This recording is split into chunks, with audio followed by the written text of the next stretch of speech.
நேர்களை வணக்கம். நான் உங்கள் மார்ச் சொல்றேன். சிறப்பு நேர்காணலுக்காக நம்முடன் மூத்த பத்திரிகையாளர் திரு SP லட்சுமணன் இணைந்திருக்கிறார். வாரங்களோடு பேசுவோம். சார் வணக்கம். வணக்கம். தன்னுடைய 2 மாத ஆட்சியின் சாதனைகளை விஜய் அவர்கள் கரூர் மீட்டிங்ல பேசினாரு. கவனிச்சுங்களா? அதுல கவனிக்க தகுந்த சாதனை இல்லை, கவனிக்க தகுந்த ஒரு ஒரு துணிச்சலான முடிவு. ஒரு கட்சி நிதி நான் வசூலிக்க மாட்டேன்னு சொன்னது இந்த நிமிஷம் வரைக்கும் அது நடக்குது. அந்த வாங்க மாட்டோம்னு சொன்ன அந்த நடைமுறையில் இருக்கு.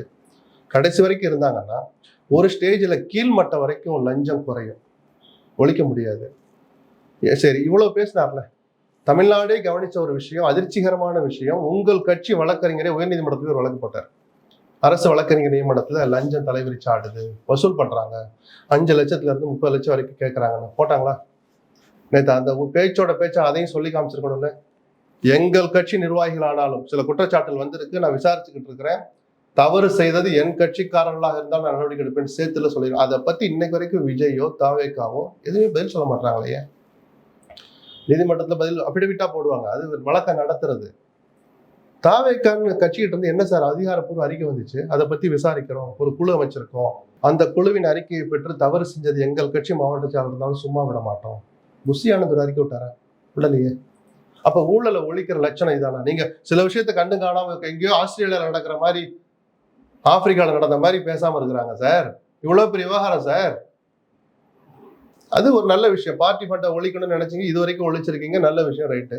சரி, ஊழலை ஒழிச்சுதான் நினைச்சுக்கிட்டு ஊழல் ஒழிப்பு பயணத்துல ஒரு நல்ல ஸ்டெப் ஒண்ண வச்சுட்டு மீதி எல்லாத்தையும் கெடுக்கலாமா?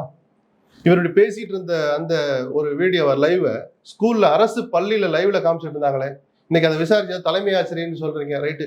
எந்த கட்சிக்காரர் தூண்டி விட்டு அந்த அம்மா பண்ணான்னு தெரியாது. நிஜமாவே ஒரு விஜய் ரசிகையாவோ இல்ல எந்த கள்ளக்கபடமும் இல்லாம கூட ஒரு ஸ்கூல்ல அதை போய் லைவ் பண்ணலாமாங்கிற குறைஞ்சபட்ச அறிவு இல்லாம அந்த அம்மா பண்ணிட்டாங்க, சஸ்பெண்ட் பண்ணிட்டீங்க.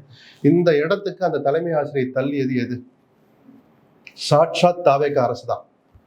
உங்ககிட்ட இருக்க அந்த ரீல்ஸ் மோகம் தான் அங்க வரைக்கும் போய் ஊடுருவி இருக்கு. ஸ்கூலுக்கு ஆய்வு போற போது கேமராவோட போறது, அதை ரீல்ஸ் எடுத்து கட் பண்ணி போடுறது, சர்ச்சை ஆயிடுச்சு. அந்த ரீல்ஸை நான் போடலைங்கிறது. ஆனா மீடியா போட்டா ரசிப்பீங்க. உங்களை யாரு மீடியா கூட்டு வகுப்பறைக்குள்ள முதல்ல மீடியாவை கூட்டிட்டு அமைச்சர் போகலாமா? இப்படி பல தவறு ஒன்றிய நேத்து வரைக்கும் நடக்குது சார். ஒரு எம்எல்ஏ போய் டயரை போய் குத்தி பார்க்கறான். எம்எல்ஏ பண்ற ஆய்வா சார் அது? நெல்லு மூட்டைங்க எத்தனை இருக்கு? 100ன்னு இருக்கு ரெக்கார்ட்ல, ஏன் 95 மூட்டை தான் இருக்கு? இதைத்தான் எம்எல்ஏ கண்டுபிடிக்கணும். புரியுது? அதான சார் ஆய்வு. இந்த நெல்லு மூட்டைல பாதுகாப்பா இருக்கா?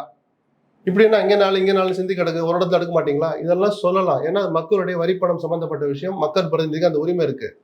டயரை குத்தி பாக்குறது, இது என்ன பல்லு இப்படி இருக்கு அப்படி இருக்குன்னா, வேலையை பாரியா நான் போன்ல இருந்தாலும் இந்த அவமரியாதை தேவையா? சிறுவைகுண்ட எம்எல்ஏ நம்ம தமிழ்நாட்டில் ஒரு தொகுதியினுடைய எம்எல்ஏ, அவர் அவமானப்பட்டாலும் எல்லாருக்கும் சேர்ந்தா அது அவமானம், இந்த அரசுக்கு வந்து அவமானம் தேவையாது. சரி, ஆய்வு பண்ண போனா சத்தம் இல்லாமல் போய் எதுக்கு கேமராவோட போறாரு? லைவ்ல இருக்குப்பா, கொஞ்சம் பார்த்து பேசுப்பாங்கிறீங்களே, இது தேவையா? இந்த விவகாரங்கள் தான் அந்த தலைமை ஆசிரியருக்கு அந்த துணிச்சலை கொடுத்தது.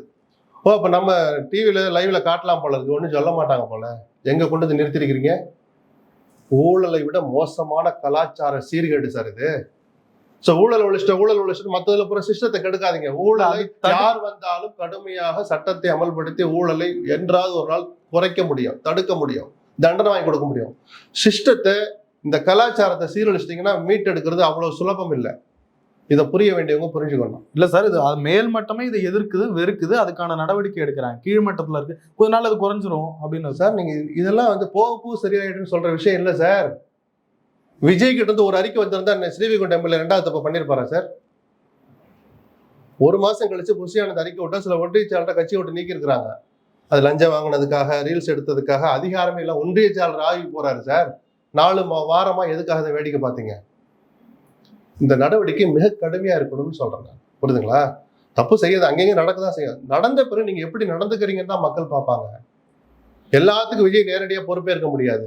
ஆனால் அவர் ஒரு அறிக்கை விட்டா இந்நேரம் அந்த பயம் வந்திருக்குமே. அன்னையில இருந்து நான் சொல்லிட்டு இருக்கேன், விஜய் கிட்ட ஒரு அறிக்கை வரமாட்டேதானே, தொலைச்சிருவேன்ற வார்த்தையை கூட போட்டு ஒரு அறிக்கை வரணும் சார். அப்பதானே சார் கட்சிக்காரன் பயப்படுவான். இல்ல, ஆனா அமைச்சர்கள்லாம் சொல்றாங்க முதலமைச்சர் அலுவலகத்திலிருந்து அங்க அறிவுறுத்தல் போயிருக்கு. இதெல்லாம் ஒரு அமைச்சர் சொல்ற விஷயமா சார்? இப்படி நீங்க மைல்டா பதுங்கி பதுசா சொல்ல வந்தா இன்னும் எடுத்துட்டு இருக்கிறாங்க. அரசு பள்ளிகள்ல தாவேக்கா கொடி பறக்கிற அக்கிரமத்தை என்ன ஊழலை ஒழிச்சிட்டோம், தாவேக்கா கொடி நடலாமா அரசு பள்ளியில? ஊழலை விட ஆபத்தானது அது. நான் சொல்றது புரியுதுங்களா? ஊழலை விட 10 மடங்கு ஆபத்தானது. சார் அதுக்கு துணிச்சல நடவடிக்கை எடுக்கிறாங்க சார். என்ன வெளிப்படை ராஜ்மோகன் நேத்து இந்த விவகாரத்துல அதுக்காக ஒரு அறிக்கை விட்டேன். இந்த அறிக்கை விடுறதுக்கு 8 வாரம் ஆயிருக்கு அவங்களுக்கு. 6 வாரம் முழுமையா இருக்கு. முதல் வாரத்துல இருந்து எல்லாம் கத்திக்கிட்டு இருக்கிறோம். அரசு பள்ளிக்குள்ள நீ உங்கள் பார்வையில அக்கிரமம் செஞ்ச திமுக அதிமுக காரன் கூட போனதில்லை சார். அவங்க கொடி பறந்தது இல்லை சார். எங்கேயாவது ஒண்ணு சொல்லுங்க சார். கட்சி கொடி ஸ்கூலுக்குள்ள பறந்துச்சுங்க. அரசு பள்ளி தனியார் பள்ளிகள் கூட எங்க நடந்துச்சான்னு கேளுங்க. புரியுது நான் சொல்ற ஆபத்து எதுன்னு. இதுல எல்லாம் வெக்கமே படக்கூடாது. இது எவ்வளவு பெரிய ஆபத்துன்னு வெக்கம் இல்லாம ஒத்துக்கிட்டு முற்றுப்புள்ளியை ஸ்ட்ராங்கா வைக்கணும். நடவடிக்கைகள் கடுமையா இருக்கணும். ராஜ்மோகனுடைய அறிக்கையை நான் முழு மனசா வரவேற்கிறேன். இந்த அறிக்கை முதல் வாரத்திலே வந்திருந்தா இன்னும் நல்லா இருந்திருக்கும்னு சொல்றேன்.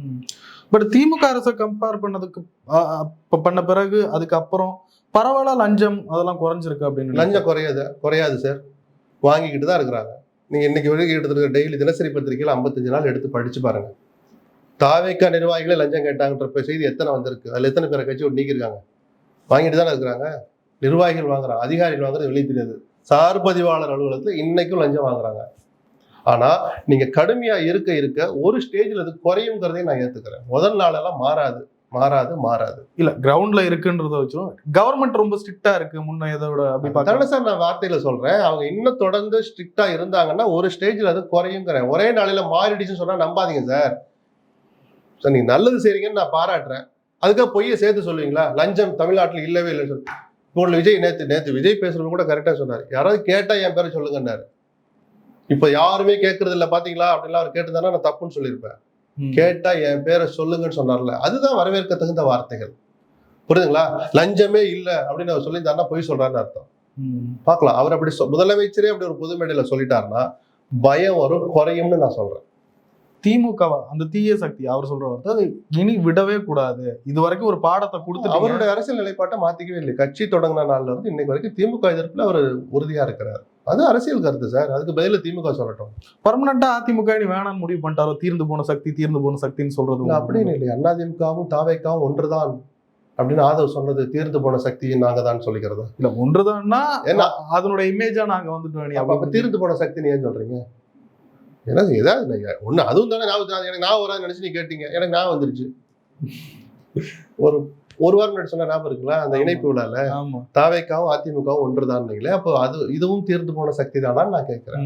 எல்லா அரசியல் பேச்சு சார் ஒன்னொன்னுக்கெல்லாம் நம்ம எடுத்து பீராஞ்சிட்டு இருக்க வேண்டாம். எம்ஆர் விஜயபாஸ்கர் சி விஜயபாஸ்கர் இவங்க எல்லாம் போய் நிக்கிறாங்க. இதை வந்து எல்லாம் சாதாரணமா பாக்குறாங்களா அல்லது விஜய் மீது ஒரு விமர்சன பார்வையோட அதை பார்க்க தோணுதா? அவங்க போய் நிக்கிறதுக்கு விஜய் என்ன சார் பண்றாரு? இல்ல தெரிஞ்சாலும் நீங்க போறீங்க, தெரிஞ்சாலும் நீங்க போறீங்க, அங்க போன மரியாதை கிடைக்குமா? என்ன கேட்ல இவ்வளவு கூட்டமா இருக்கு, கேட்டை திறக்க மாட்டாங்களா? இதெல்லாம் தெரிஞ்சாலும் நீங்க அடுத்தடுத்து போய் சேர்ந்துட்டு இருக்கீங்க.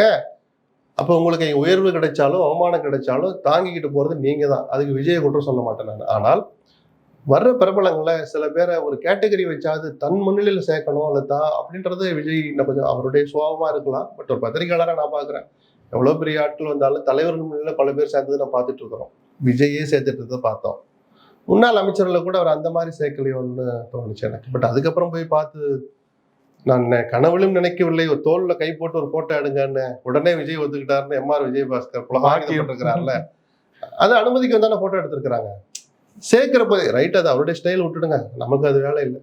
நீங்க எப்படி பாக்குறீங்க சார்? ஒரு அதிமுகவுல பெரிய பெரிய தலைவர்கள் கூட பணியாற்றினவங்க இன்னைக்கு விஜய் அவர்களை இந்த அளவுக்கு உயர்த்தி அதெல்லாம் விட உயர்த்தி பேசுறாங்க. அரசியல் தான், என்னத்தை பார்க்க வேண்டியிருக்கு? இதெல்லாம் கடந்து போகும் சார். அரசியல் சாகசங்கள் நிறைந்த அந்த நாடக காட்சிகள்ல இதுவும் ஒரு காட்சி, அவ்வளவுதான். அவங்க ஒரு தேவைக்காக போறாங்க, இன்னொரு ஆங்கிள் ஒரு கொள்கைக்காக போறாங்கன்னு கூட வச்சுக்கோங்க. கொள்கைக்காக போயிருந்தா இடைத்தேர்தல் நடத்த தடைன்னு வந்த பிறகு இன்னைக்கு ஒரு எம்எல்ஏ ரிசைன் பண்ணுவாங்க. 31ஆம் தேதி வரைக்கும் ஒரு எம்எல்ஏ ராஜினாமா பண்ணட்டும், நம்ம மன்னிப்பே கேட்கலாம். ஒருத்தர் பண்ண மாட்டாங்க. ஏன்னா தேர்தல் வருமோ வராதுன்னு பயம் இருக்குல்ல. இப்ப கொள்கைக்காகனா இந்த பதவியே வேணான்னு நான் விஜயனுடைய கொள்கையில பரப்புறதான் என் ஒரே நோக்கம். இந்நேரம் 2 பேர் ரிசைன் பண்ணிருக்கணும்ல சார். அப்படியே பதுக்குறாங்களே, 31 வரைக்கும் ஒருத்தர் வரமாட்டாங்க பாருங்க. அதுக்கப்புறம் வருவாங்க நமக்கு தெரியாது. அல்லது இடைத்தேர்தல நாங்க போட்டியிட வாய்ப்பு கொடுக்க மாட்டோம்னு விஜய் சொல்லட்டும், யாராவது ஒருத்தர் வருவாங்களா? எல்லாம் அரசியல் தான், ரொம்ப கவலைப்படாதீங்க. இந்த மாதிரி அதிமுக முன்னாள் அமைச்சர்கள் போய் அங்க இருக்கிறது தூய சக்தின்னு விஜய் கட்டமைக்கிற பின்பத்துக்கு ஒரு அந்த வார்த்தையை சொல்ற தகுதியை விஜய் என்னைக்கும் எழுதிட்டார். தாவேக்காக்கு அந்த தகுதி இல்லை. இப்போ தூய சக்தி அவங்க என்னைக்கு போய் காங்கிரஸ் கிட்ட, கம்யூனிஸ்ட் கிட்ட, சிறுத்தை கிட்ட ஊழல் சக்தி ஸ்டாலினை முதலமைச்சராக கொண்டு சொன்ன இந்த கட்சிகள் தான் போய் என்னைக்கு போய் கேட்க ஆரம்பிச்சாரோ, விமர்சனத்துக்கும் ஊழல் குற்றச்சாட்டுகளுக்கும் ஆளாளர்கள் என்னைக்கு கட்சியில சேர்க்க ஆரம்பிச்சாரோ அன்னைக்கே அவர் சொல்ற தகுதியை இழந்துட்டார். அரசியல் சக்தியாக விஜய் வளர்ந்து இல்ல அவரு நாங்க மாறி எதுவும் செய்ய விட்டார். விட மாட்டோம் அப்படி புரிஞ்சுக்க முடியாது. அதை புரிஞ்சுக்கலாம். வழக்கு எப்படி நடத்துறாங்கன்னு பார்ப்போம். ம். விஜயபாஸ்கர் தொடர்பான வழக்கை இந்த அரசு நடத்துற விதத்தை வச்சு நம்ம தாராளமா விஜய் அரசை பாராட்டலாம். பதுங்கினாங்கன்னா அதை அம்பலப்படுத்தலாம். தாவேகாவில் அரசியல் அங்கம் பெற்றிருக்கிற திருமாவளவன் தாவேகாவும் திமுகவும் ஒரு அணியில் இணைய வேண்டும். நடைமுறை சாத்தியமற்றது. அந்த விஷயத்துல வைகோவினுடைய விமர்சனத்தை நானும் அதை வழிமொழிகிறேன். ஆனா அவர் பயன்படுத்திய வார்த்தை தப்பு. நோபல் பரிசே கொடுக்கலாம் அப்படின்னு சொன்னதெல்லாம் நக்கல் அடிக்கிற வார்த்தை. அப்படி சொல்லியிருக்க கூடாது. அதுக்கப்புறம் அந்த வார்த்தையை அவர் திரும்ப பெற்றுக்கிட்டாருன்னு வச்சுக்கோங்க. திருமாவளவன் இன்னைக்கு காலையில வரைக்கும் ஒரு விளக்கம் சொல்லிட்டு இருக்கிறாரு. நட்பா இருக்கிறது வேற, நீங்க சொன்னது நட்பு அல்ல. அந்த நட்புங்கிறத நீங்க ஒரு பதவுரை பொழிப்புரை எழுதி இந்தியா கூட்டணியில் ஓரணியில ஒரு இடத்துல உட்காரணும், இந்தியா கூட்டணியில் தாவேகாவும் சேரணும் திமுகவும் சேரணும்னு சொன்னது நட்பு அல்ல, அது அரசியல். புரியுதுங்களா சொல்றது? அரசியல்ல ஓரணியில இருக்கிறதுக்கு அர்த்தம். அது எப்படி சாத்தியமாகும்? சிக்கிறவங்கள பூரா பிடிச்சு உள்ள போட்டுட்டு இருக்கிறாரு விஜய். இன்னும் நான் விட மாட்டேன்னு வேற நேற்று கரூர்ல சபதமும் போட்டார். ஊழல் செஞ்சவங்கள விட மாட்டேன்றாரு. திமுகவை தான் குறி வைக்கிறாரு. தப்பு இல்லை, ரைட். அவர் ஊழலுக்கு எதிரான நடவடிக்கையா அதை பாக்குறாரு. அப்படிங்க வார் நடந்துட்டு இருக்கும்போது 2 பேரும் வந்து டெல்லியில ஏசி ரூம்ல இந்தியா கூட்டணி கூட்டம் வந்து பேனரை கட்டிக்கிட்டு உட்காருன்னா அது சாத்தியமா? நடைமுறை சாத்தியமற்றது. நடைமுறை சாத்தியமற்றது. அதுக்கு பேர் நட்பு இல்லை, அது பக்க அரசியல் உறவு. அது புரியுதுங்களா? அது திரும்ப அவ்வளோ அதை நட்புன்னு நான் சொன்னேங்கிறாரு. இல்ல, நட்புன்னு சொன்னா நீங்க இந்தியா கூட்டணிங்கிற வார்த்தையை பயன்படுத்திருக்க மாட்டீங்க. திமுகவினோட நட்பு தொடருங்கிறது உண்மை. இன்னைக்கு அமித்ஷா அதே வீடியோல அவர் பேசுறாரு. அமித்ஷா எனக்கு போன் பண்ணாரு, பிறந்தநாள். அதுதான் சார் நட்பு, அதான் சார் அரசியல் நாகரிகம். அதுக்கு அரசியல் வேறுபாடுகள் எல்லைகளே கிடையாது. எந்த கட்சிக்காரனோட யாரும் உறவாடலாம். அப்படி நட்போடு உறவாடுவது வேறு, தோழமை என்பது வேறு. புரியுதானா? தோழமைங்கிறது நீங்க ஒரு அணியில இருக்கிறது, அந்த அணியோட போய் சேர்றது. இந்த வித்தியாசத்தை தெரியும் அவருக்கு. திருமாவளவனுக்கெல்லாம் தெரியாம இல்ல. அவர் தன்னுடைய ஆசையை சொன்னார், அது தப்புன்னு புரிஞ்சிட்டு இருப்பாரு. இல்ல அவரே சொல்றாரு இதை பல பேர் தப்பாதான் புரிஞ்சுப்பாங்க, இது அவங்க சில பேரால பிஜேபியை எதிர்க்கிற அந்த உறுதிப்பாட்டை அது காட்டுது. அதை நம்ம ஏத்துக்கிறேன். திருமாவளவன் சொல்றது கரெக்ட். பிஜேபி எதிர்ப்புல திருமாவளவன் எவ்வளவு உறுதியா இருக்கிறார், இருக்க விரும்புறாருங்கிறத காட்டுது. அங்க எப்படி 2 பேரும் ஒரு அணியில இருக்க முடியும்? புரியுதுங்களா சொல்றது? நீங்க என்னைக்கு அமைச்சரவையில போய் சேர்ந்துட்டீங்களோ அப்பவே திமுகவோட தோழமை தொடர முடியாது, நட்பு தொடரும். நீங்க ஸ்டாலின் வீட்டுல போய் சாப்பிடலாம், ஸ்டாலின் உங்க வீட்டுல சாப்பிடலாம், அது வேற சார். இல்ல அமைச்சரவையில சேர்ந்துட்டு தோழமை தொடர்ந்து எப்படி சொல்ல முடியும்? இல்ல மம்தாவும் காங்கிரஸும் மாநில அரசியல்ல வேறுபடுறாங்க, தேசிய அரசியல்ல ஒண்ணு சேர்றாங்கல்ல. சரி, கம்யூனிஸ்டுகளும் காங்கிரஸும் மாநில அரசியல்ல வேறுபடுறாங்க, தேசிய அது மாதிரி இருக்கலாம்ல. அதற்கான சூழல் வந்துட்டோம். அதுக்கு பல விஷயங்கள் நடக்கணும் சார். முதல் முன்னெடுப்பை திமுக செய்யணும். அந்த 2 கட்சி சாராத 3வது ஆள் சொல்றதுக்கு அதிகாரம் கிடையாது. முதல் முன்னெடுப்பு விஜய் இல்ல. இன்னைக்கு விஜய் பெரிய கட்சி இல்ல. சரி, என்ன முன்னெடுப்பு விஜய் செய்யணும்? இல்ல ஒருவேளை அப்படி போயிட்டாரு சார். அவர் பிடிச்சு உள்ள போட்டுட்டு இருக்கிறாரு. முன்ஜாமீன் மனு தள்ளுபடின்னு சொன்ன 40 நிமிஷம் அனிதா ராதாகிருஷ்ணன் பாஞ்சு போய் பிடிச்சு உள்ள போட முயற்சி பண்ணீங்க. எப்படி சார் ஒன்னா இருப்பாங்க அரசியல்? சார் அவரும் அரசியலையும் நட்பையும் வேறையா பாக்குறாரு சார். பதவி ஏத்த உடனே ஸ்டாலின் அவர்களை தான் போய் பார்த்தாரு. அதெல்லாம் முடிஞ்சு. அது நாகரிகம், அது நட்பு இல்ல. அரசியல் நாகரிகம், அது ஒரு சம்பிரதாயம். அது சரிதானா? அதை தாண்டி எல்லாம் ரொம்ப கொள்கை எதிர்ப்புக்காக இதை கற்பனை கூட பண்ண முடியாத லெவல்ல தான் இருக்கா. அவங்க முதல்ல அந்த முடிவுக்கு வரட்டும், அப்புறம் பேசிக்கலாம். நம்ம எதுக்கு இப்பவே நீங்க இவ்வளவு ஆர்வமா இருக்கிறீங்க? அதை 2 கட்சிகள் வாயில இருந்து வரணும்னு சொன்னேன். திருமாவளவன் சொல்ற விஷயம் இல்ல அது. எனக்கு தெரிஞ்சு நடைமுறை சாத்தியமற்றது. இப்ப இருக்கிற அந்த வெறுப்பு அரசியல், உச்சபட்ச போர் அரசியல் நடந்துட்டு இருக்கு. எதுக்கு? திமுக தாவேக்காக 2 பேரும் அப்படி இந்தியா கூட்டணியில உட்காந்து பக்கத்துல டீ சாப்பிட்டு உங்களுக்கு என்ன சமோசா நல்லா இருக்கா அப்படின்னு கேட்பாங்க உட்காந்து பக்கத்துல. கொஞ்சம் பிராக்டிகலாவும் யோசிக்கணும் சார். அரசியல்ல எதுவும் சாத்தியம்தான். இப்ப இருக்கிற சூழல்ல அது சாத்தியம் இல்லைன்னு சொல்றேன். திமுகவோட நட்பு பாராட்டுவேன்னு சொன்னது திருமாவளவன் சொன்னது ஃப்ரெண்ட்ஷிப்பை சொல்லியிருந்தாருன்னா ஓகே. அது அவர் எந்த அணியில இருந்தாலும் இல்லைனாலும் நான் ஃப்ரெண்ட்ஷிப் வச்சுக்கிறது தப்பு இல்லை. தோழமை தொடருங்கிற அர்த்தம் புரிஞ்சுக்கிற மாதிரி அவர் சொன்னது தப்பு, நடைமுறை சாத்தியமற்றன்னு சொன்னேன். வெளியிலிருந்து ஆதரவு தரணும்னு சொன்ன இடதுசாரிகளே உறவு முறிந்ததுன்னு அறிவிச்சிட்டாங்க.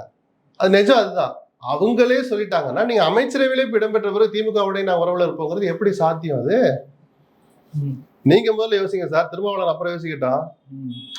ஒருவேளை பிஜேபி எதிர்ப்புல நேஷனல் லெவல்ல திமுகவும் தேவைப்படுது அப்படின்னு நினைக்கிறாரோ அந்த அர்த்தம் வேற. 2 பேரும் ஒரு அணியில இருக்கணுங்கிறது வேற.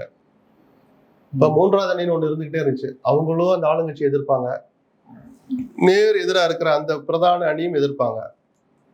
அதனால அவங்க 2 பேரும் ஒண்ணு சேரல? ஏன்னா சில கொள்கைகள் அவங்களை தடுத்துச்சு.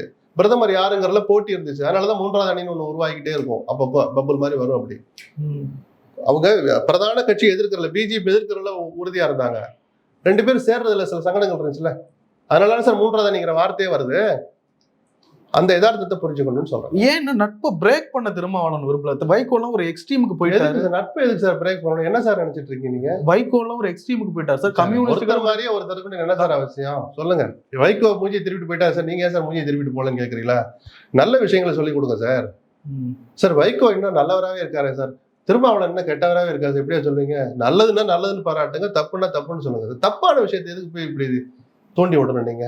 வைகோ எல்லாம் திருப்பிட்டு போயிட்டாரு, அதே மாதிரி நீங்களும் திருப்பிட்டு ஓட வேணாமா சார் சொல்றீங்களா? திருமாவளவனுக்கு என்ன ஆலோசனை சொல்ல வர்றீங்க?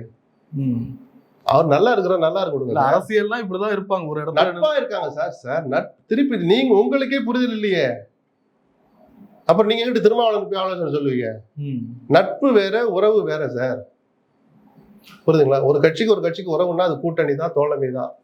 நட்புன்னா இண்டிவிஜுவல். ஸ்டாலினை பார்த்தா பாப்பாரு, சிரிப்பாரு. திருமாவளவன் வீட்டு விசேஷங்களுக்கு ஸ்டாலினை போய் கூப்பிடுவாரு, ஸ்டாலின் வீட்டு விசேஷங்களுக்கு திருமாவளவனுக்கு இன்விடேஷன் போகும், கூப்பிடுவாரு. அதுதான் நட்பு. அதுக்கு எந்த தடையும் எந்த காலத்திலையும் கிடையாது. அமித்ஷாவே போன் பண்ணி பேசுனது அவ்வளவு புலகாங்கிதப்பட்டு பேசுறார், இதுதான் அரசியல் நாகரிகங்கிறார். நான் சொன்ன நட்புங்கிறது இதுதான்றதுக்கு அதை கொண்டுட்டு வர்றாரு. அப்படி இருந்தா அது ஓகே. இந்தியா கூட்டணியில 2 பேர் இருக்கணும்னு இப்படி கொதிச்சுக்கிட்டு இருக்க நேரத்தை சொன்னீங்கன்னா நடைமுறை சாத்தியம் இல்லைன்னு சொன்னேன். நிறைவா ஒரு கேள்வி சார். இந்த ஆதி திராவிடர் நலத்துறை அப்படின்றத சமூக நீதித்துறைன்னு மாத்தினாங்க. வன்னியரசு அவர்கள் விசிக துணை பொதுச் செயலாளர், அமைச்சராக இருக்க வன்னியரசு அவர்கள் அது பெருமையா பேசினாரு. மாத்தின பிறகு விசிகாவில இருந்து ரவிக்குமார் எதிர்க்கிறாரு. ஏன்னா அவர் அந்த துறைக்கே அமைச்சராக இருக்கிற வன்னியரசு அதை டிஃபெண்ட் பண்ணி தான் ஆகணும். ஒரு வகையில் அது சரின்னு சொல்லலாம். ஆனா இது நீண்ட காலமா இருக்கிற பிரச்சனை. ஒரு சமூகத்தின் ஒரு குறிப்பிட்ட சாதியின் பெயரில் இருக்கிறது எப்படி ஒரு துறைக்கு, அந்த துறை ஒட்டுமொத்த பட்டியலினத்து மக்களுக்கான நலன்களுக்கான துறை என்கிற போது, அந்த பட்டியலினத்து சமூகத்தில் ஒரு சமூகத்தினுடைய பெயரை எப்படி துறைக்கு வைக்க முடியும்னு டாக்டர் கிருஷ்ணசாமி ரொம்ப காலமா சொல்லிட்டு இருப்பாரு. துறையை மாத்தணும், பேரை மாத்தணும் அப்படின்ட்டு. அதனுடைய தொடர்ச்சியா கூட இதை மாத்தி இருக்கலாம். பட் அந்த கேள்வி இன்னும் உயிரோட்டமா இருக்கு. இதை சம்பந்தப்பட்ட எல்லாரையும் அழைச்சி பேசி அரசின் சார்பாவே கூட ஒரு தெளிவு ஏற்படுத்தினா நல்லது. ஏன்னா அவ்வளவு அற்புதமான ஒரு வார்த்தையை வச்சுட்டு இப்படி மனக்கசப்புகள் தேவையில்லாதது கூப்பிட்டு வச்சு அதனாலதான் பொதுவான பேர் வச்சிருக்கிறோம் அப்படின்னு ஒண்ணு கன்வின்ஸ் பண்ணணும். பிஜேபியோட அஜெண்டான்னு விமர்சிக்கிறாங்க. எல்லாத்துக்குமா சார் அவங்களை எழுப்பீங்க? எது அஜெண்டா? பிஜேபி என்ன சொல்ல வருது? பிஜேபி ரொம்ப காலமா இதை மாத்தணும். இது சாதி பெயர்ல இது ஒரு இனத்தினுடைய அடையாளம், ஆதி திராவிடர்கள் அப்படின்றது. அதாவது விளக்கம் வியாக்கியானம் எல்லாருக்கும் இருக்கு, புரியுதுங்களா? கிருஷ்ணசாமி ஒரு பார்வை பார்த்தா இந்த பேரை ஒழிக்கணும்னாரு. அதுக்கு வேற சில அரசியலும் இருக்கலாம், ஒரு பரந்துபட்ட பார்வையுமா கூட இருக்கலாம். எல்லாரும் சம்பந்தப்பட்ட எல்லாரையும் கூட்டி வச்சு இந்த பேரை ஏன் மாத்தணும், இதுல என்ன நல்லது இருக்கு அப்படின்னு சொன்னா ஒன்னும் தப்பு இல்லைங்கிற நான். அதை தாண்டி இதை ரொம்ப தூரம் விவாதிச்சு நாம ஒரு பிளவுக்கும் பிரிவுக்கும் ஊடகங்கள் துணை போகக்கூடாது. நிறைய விஷயங்களை பேச முடியும். நன்றி சார். நன்றி.